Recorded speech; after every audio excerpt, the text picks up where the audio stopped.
जय माता दी दोस्तों। आज के वीडियो में मैं आपको चूड़ियों के बारे में बताऊंगी। चूड़ी क्यों पहननी चाहिए और चूड़ी नहीं पहनने से क्या होता है, और अगर हम चूड़ी पहन रहे हैं तो हमें किस हाथ में कितनी चूड़ी पहननी चाहिए। आज के वीडियो में मैं आपको सारे सवालों के जो जवाब है वो देने वाली हूँ। तो दोस्तों वीडियो को ध्यान से सुने, ध्यान से देखें, और अगर आपको मेरा चैनल पसंद आए तो प्लीज चैनल को सब्सक्राइब जरूर करें। सनातन धर्म में दोस्तों एक मान्यता है कि कभी भी हाथ को खाली नहीं रखना चाहिए।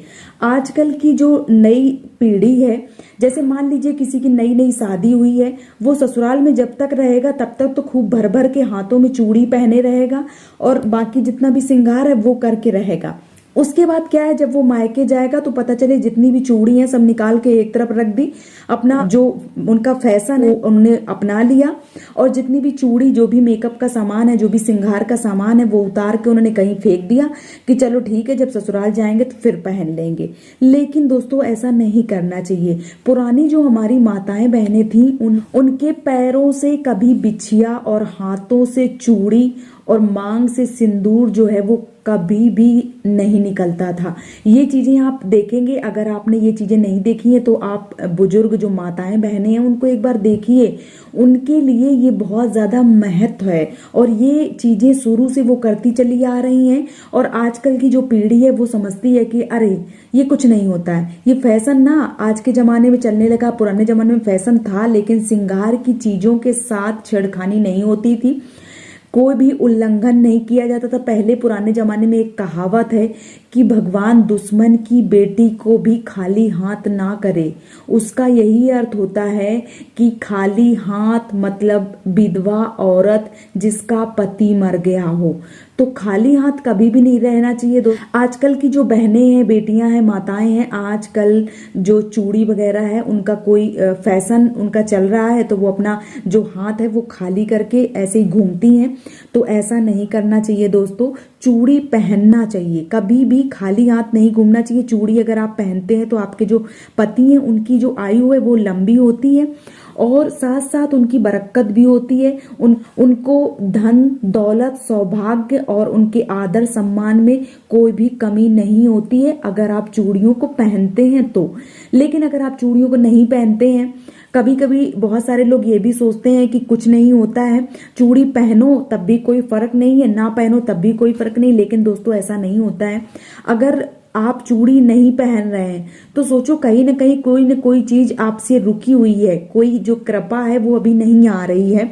और अगर आप चूड़ी पहन के रखते तो शायद जो कृपा आपके ऊपर अभी नहीं हो रही है वो हो जाती। और अगर आपके पति का कोई भी काम रुका हुआ पड़ा है, हो नहीं रहा है, बहुत सारी कोशिश कर रहे हैं, कोई जॉब के लिए अप्लाई कर रहे हैं, वो उनका काम पूरा नहीं हो रहा है, या कोई भी ऐसा फैसला है जो उनका नहीं हो रहा है, हो सकता है कि आप चूड़ियों को बराबर पहनेंगी तो आपका जो भी पति का रुका हुआ काम है वो पूरा हो जाएगा। तो आप हमेशा याद रखें कि जो चूड़ियां हैं उनको हमेशा पहन के रखें, कभी भी अपने हाथों को खाली ना करें, कभी भी चूड़ियों को उतारे नहीं। अब क्या है दोस्तों, बहुत सारे लोगों के मन में ये सवाल आता है कि चूड़ियां कितनी पहननी चाहिए। उसका भी मैं जवाब दे देती हूँ।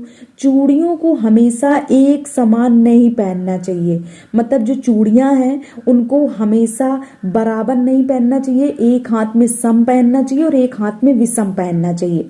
अब बहुत सारे लोग सोच रहे होंगे कि सम और विषम क्या है, तो एक जो हाथ है आपका, जो आपका दाया हाथ है उसमें सम चूड़ी होनी चाहिए। सम मतलब 2 4 6, जो अगर आप गिनती लगाते हैं तो जिनके जोड़े बनते हैं, उस हाथ में, दाहिने हाथ में आपको सम चूड़ियां पहननी चाहिए। और जो आपका बायां हाथ है, बाएं हाथ में आपको विषम चूड़ियां पहननी चाहिए, जैसे 3 5 7 9 11 ऐसे करके पहननी चाहिए। आपको एक हाथ में, मान लीजिए आपने 3 चूड़ियां पहन रखी हैं और एक हाथ में 4 चूड़ियां पहन रखी, इस तरीके से दोस्तों चूड़ियां जो है वो पहनी जाती हैं। अच्छा, बहुत सारे लोगों के मन में ये सवाल आता है कि जब नए बच्चे का जन्म होता है तब चूड़ियां बदलनी चाहिए। हाँ, जिस दिन छठी पूजी जाती है उस दिन जो चूड़ियां हैं वो माताओं बहनों को बदलना चाहिए। या उनके घर में कोई भी फंक्शन करवा रहे हैं, मान लीजिए छठी नहीं हो रही है, कोई भी उनका फंक्शन हो रहा है, उस दिन उनको पूजा जिस दिन वो करवा रहे हैं उस दिन उनकी जो चूड़ियां हैं वो जरूर बदलनी चाहिए। और जब बच्चा पैदा होता है, जब बच्चे का जन्म होता है, तब आपको हरी चूड़ियां पहननी चाहिए।